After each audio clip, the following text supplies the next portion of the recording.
I love problem solving. Nothing makes me happier. The satisfaction I get is completing an idea and actually seeing how different the idea comes out from the fuzzy kind of idea I had to begin with. I always identify myself to anybody as I am a weaver. One thing that I make sure is that decisions I make are never based on how long it's going to take me.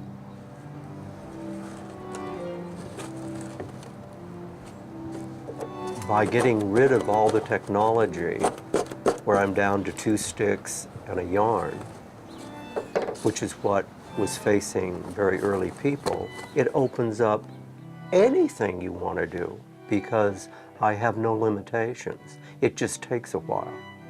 And I really love that. Did you do it? Yes. Yeah.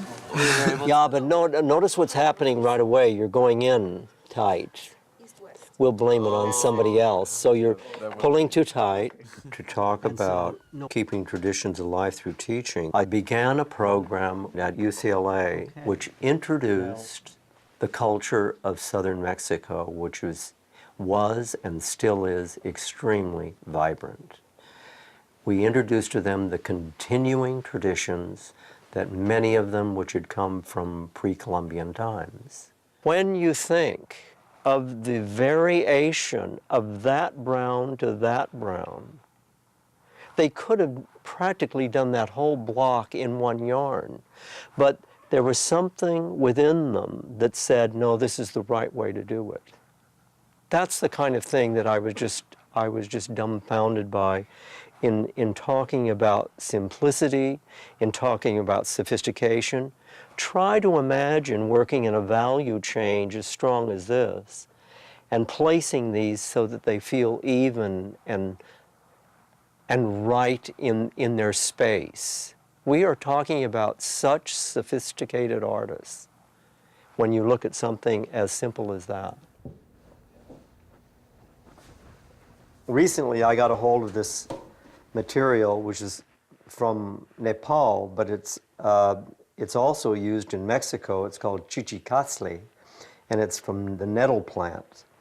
And I thought, gee, it'd be great to try to use the nettle along with the native plants of Mexico and of Peru, so that's what initiated this whole piece. I started with the alpaca, a very black alpaca and a gray alpaca.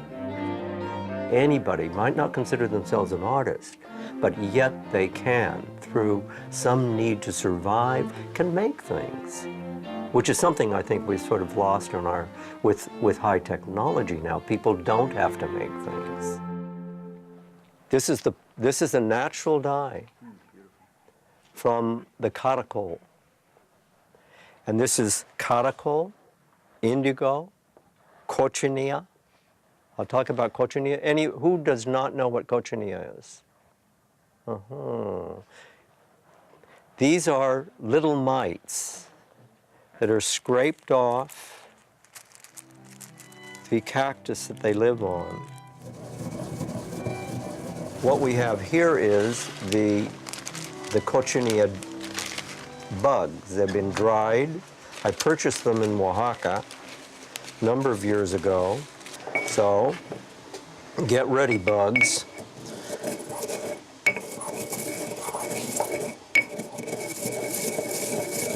You can see that the mortar begins to have sort of a pink glow to it because that is the color of the dye. It's really beginning to get rather dark and beautiful. It is the dye that the Spanish conquistadors discovered the Mesoamerican cultures using. They couldn't believe the beauty in the cloth that the people wore, and it was a color that Europe did not have at that time. Use any of Estee Lauder products? Do you drink Campari? Where do you think the British redcoats came from? Where do you think the American flag got its red? All from Cochinilla. And here it is, Estee Lauder and Campari are now going to have to put on their label that they're using bugs as you wipe it on your lips. This is the piece I'm working on now. And then what happens with the overlap of it? So it becomes this. Process is very important to me. There are no rules at all, giving me that freedom to just absolutely fail. See, that looks pretty good, but I've done that before, and the Peruvians did it before me better. So I don't want to do that one. I remember a critic once asking me, when did I ever get the idea that I could cut my cloth? But I'd say, well, it's so obvious that the front part should be on the bottom and the bottom should be on the top, so why not cut it? And then figure out some way to put it together that has some sort of integrity.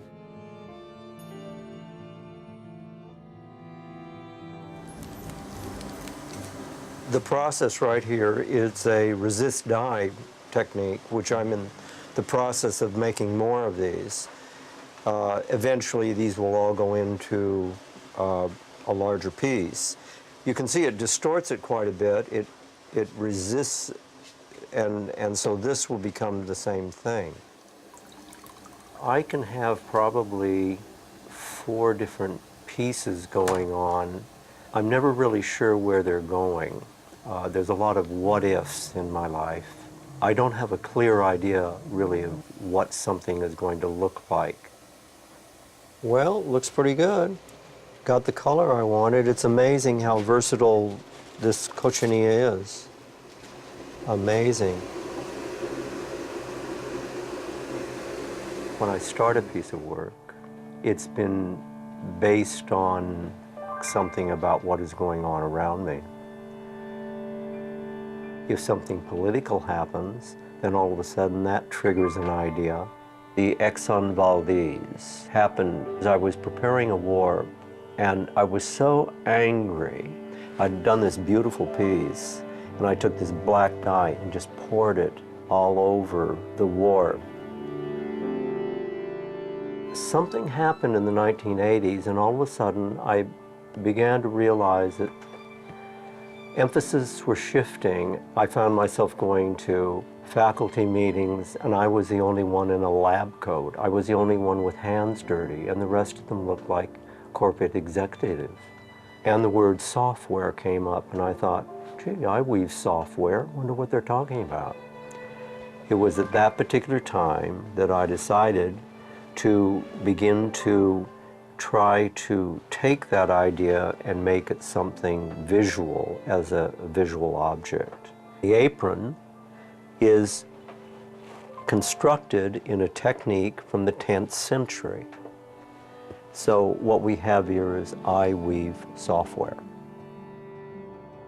This happens to be hand-spun alpaca from Peru, so don't mess with it. Do something beautiful with it. And then this goes in like that. And then after you take the shuttle through, students today are not like students of 1960. Students today, basically, unless they've come from a foreign country, have never witnessed anybody making anything. If we as a country become more knowledgeable about history and the way things were made, as we go to other countries, we become more sympathetic to the lives these people are living. This is a Trader Joe bag made out of how many, do you think? How many bags? 20. 8. 8.5 bags. This is one bag. A lot of people see my work, but this captures the attention of people because, first of all, they know what a shopping bag is. They know what Trader Joe's is. And all of a sudden they say, that nut did that. And I kind of like that connection of all of a sudden taking something man-made, or recycling in a way, And going through that process, slow, tedious process, and I enjoyed every minute of it.